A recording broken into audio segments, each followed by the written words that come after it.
Bonjour tout le monde, c'est Maud, je vous retrouve pour un nouveau point lecture et je m'excuse par avance pour cette luminosité très approximative. Oui, je dois être un petit peu jaune, mais l'ampoule de ma softbox vient à l'instant de griller. Voilà, c'est génial. Donc il va falloir, le temps que j'en rachète une, et ben, que vous contentiez de cet éclairage pourri. Je suis désolée.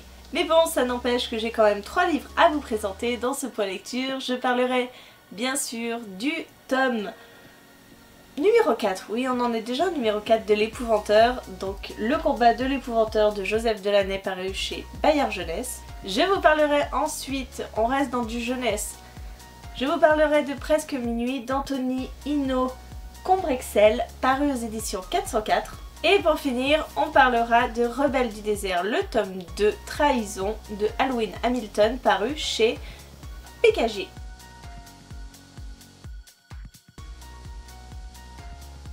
Allez, on commence avec ce tome 4 que j'ai lu en lecture commune avec Marilyn Titouma Max. D'ailleurs, nous allons probablement nous enchaîner cette saga ensemble. Pour rappel, dans l'Épouvanteur, nous suivons Tom, qui est le 7e fils d'un 7e fils.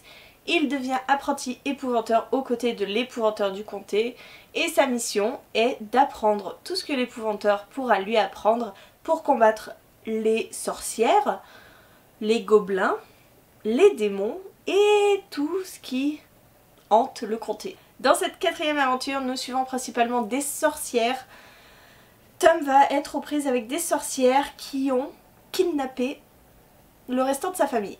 C'est-à-dire son frère aîné avec sa femme et sa petite fille. Tout ça parce qu'elles se sont mises en tête de découvrir ce que contiennent les mâles que a légué la mère de Tom à Tom. Et voilà, c'est le gros de l'histoire. C'était hyper palpitant. J'ai trouvé cette histoire bien menée du début à la fin. On a énormément d'action. J'aime beaucoup Tom. La plupart du temps, dans cette aventure, je me suis demandé ce que faisait l'épouvanteur parce qu'il le laisse complètement à l'abandon. Il est obligé de se débrouiller tout seul. Il y a une scène, un petit peu comme dans le tome 1, qui m'a fait froid dans le dos. Franchement, je pourrais en faire des cauchemars de cette scène-là. Pour ceux qui ont lu ce livre, je veux bien entendu parler de la scène avec Tib.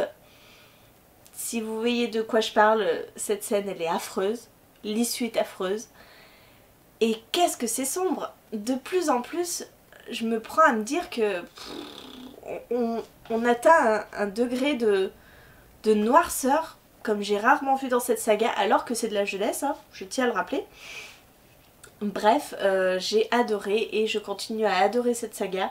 Je serais ravie de retrouver Tom et de découvrir plus en détail le passé de sa mère et tout ce que ça peut engendrer. Je vous le recommande vraiment parce que c'est une très bonne saga jeunesse qui fait quand même bien flipper. Hein.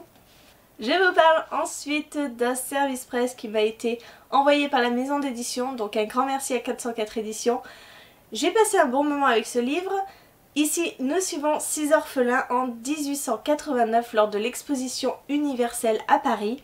Ces orphelins se sont enfuis de l'orphelinat où ils étaient et ils vivent. Ils réussissent à vivre tant bien que mal dans les rues de Paris en volant, en dépouillant, en revendant tous les objets qu'ils trouvent jusqu'au moment où ils vont dérober le mauvais objet à la mauvaise personne. Ils vont se retrouver en possession d'un objet magique et bien sûr ils vont s'attirer les foudres de cette personne à qui ils ont volé l'objet qui va tout faire pour récupérer cet artefact et qui va même aller jusqu'à tuer. Je ne m'attendais pas à une histoire aussi sombre parce que, pareil, on est dans de la jeunesse, on est avec des enfants qui ont entre la plus petite à 7 ans, pleure à 7 ans, et le plus grand, il doit avoir 14-15 ans, je crois maximum. Bref, c'est hyper dur ce qui arrive à ces orphelins. Par contre, j'ai adoré l'univers, vraiment c'est un univers steampunk. On est dans un Paris qui s'ouvre au monde avec cette exposition universelle, donc avec les touristes, avec les visites de la Tour Eiffel et tout un univers steampunk, je vous ai dit, parce qu'on a des machines, on a de la magie, on a une sorcière qui est là en plein milieu de ce Paris. Bref, c'était vraiment un univers génial à explorer. J'ai eu par contre un petit peu de mal par rapport au déroulé de l'action. Si vous voulez, on suit les orphelins ainsi que l'ancien directeur de l'orphelinat, ainsi que différentes personnes. Sauf que on fait des flashbacks en arrière. On se retrouve lors de la fuite des orphelins. On se retrouve dans divers moments du passé. Sauf qu'ils ne sont pas clairement énoncés. C'est au moment où on arrive vraiment à ce passage-là qu'on se dit « Attends, je comprends pas, on n'était pas à ce moment-là dans l'action, qu'est-ce qui se passe ?» Et là, on se rend compte qu'on est retourné dans le passé. Donc voilà, autant des fois on nous prévient, on nous dit je sais plus, Mort se rappelait de ça. Et là, on a le passage dans le passé. Mais autant, la plupart du temps, on se retrouve dans le passé et il faut un petit moment d'adaptation pour se rendre compte qu'on est dans le passé. Donc ça m'a un petit peu gênée dans ma lecture. Il y a pas mal d'actions, mais j'ai eu du mal aussi à m'attacher aux personnages parce qu'ils sont quand même nombreux, il y a 6 orphelins. Et ils ne sont pas forcément beaucoup décrits. En fait, leur personnalité tourne autour de leur nom. C'est-à-dire qu'on a Merv parce qu'il est tout le temps en train de renifler. On a Pleur qui ne fait que pleurer. En même temps, c'est une petite fille. On a Boiteux parce qu'il est boiteux. On a Moignon parce qu'il lui manque une main. Bref, voilà. C'est vraiment caractéristique de leur personnalité. Mais à part ça, il n'y a pas beaucoup de détails. On ne sait pas vraiment ce qu'ils étaient avant. On sait pas vraiment... On sait pas vraiment. Il me manquait un petit peu trop de détails, mais sinon j'ai passé un bon moment. Et je vous dis, l'univers est hyper fouillé, l'histoire est très prenante. C'est un petit peu un mélange de un petit peu tout ce qu'on connaît en lecture jeunesse. Vraiment, c'est un bon mélange de tout ça. C'était prenant. Et voilà, j'ai passé un bon moment. J'ai oublié de préciser pour ce livre qu'il sort le 25 janvier. Donc à l'heure où vous voyez cette vidéo, nous sommes dimanche. Et c'est-à-dire qu'il sort jeudi. Donc voilà, n'hésitez pas, c'est une petite maison d'édition qui est créée par des geeks passionnés. Et voilà, je vous le recommande. Et on termine à présent avec le second tome de Rebelles du désert. Et je vous l'avais annoncé dans la vidéo précédente quand je vous présentais le premier tome. Et voilà, c'est mon premier coup de cœur de 2018. C'est le premier, j'ai adoré cette lecture, je ne peux que vous la conseiller. On est dans un univers de Far West, avec des pistolets, des combats au pistolet, etc.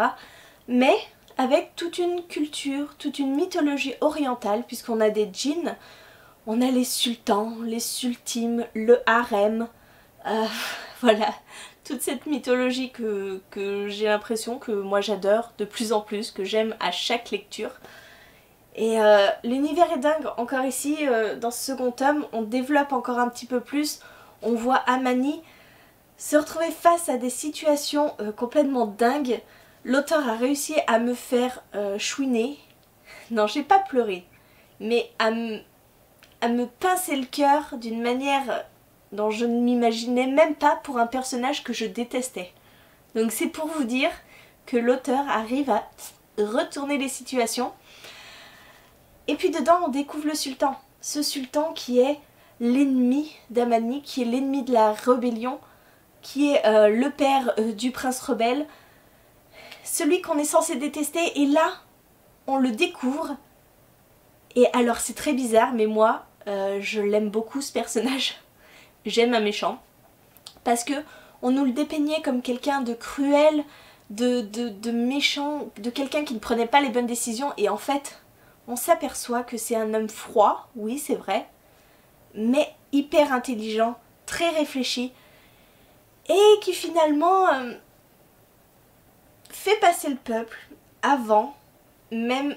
Voilà, c'est un personnage très complexe et j'aime ce genre de personnage parce que ça donne une profondeur au récit, avec Amani qui est tellement forte, qui est tellement diminuée dans ce tome-ci.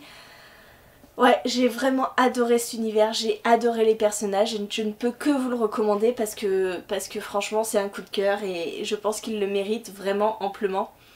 Donc voilà, mon premier coup de cœur. On est dans de la fantasy, on est dans de la fantasy orientale et je suis trop contente d'avoir lu ce livre. Voilà, je vous ai présenté mes 3 dernières lectures sous ma lumière jaune. Je m'excuse encore et puis le temps que je change l'ampoule, que je trouve une ampoule surtout, ça risque de prendre un petit peu de temps, donc au maximum je tournerai en lumière naturelle, mais je ne peux pas forcément tous les jours. Là je viens de coucher Julia et j'en profite puisque demain je revois Marion et que je lui rends Rebelle du désert. J'espère que la vidéo vous a plu, que mes avis vous ont aidé à faire un choix. N'hésitez pas à me dire en commentaire si vous avez lu un de ces livres, ce que vous en avez pensé. En attendant, je vous souhaite une très bonne journée, de très bonnes lectures et je vous dis à très bientôt pour une nouvelle vidéo.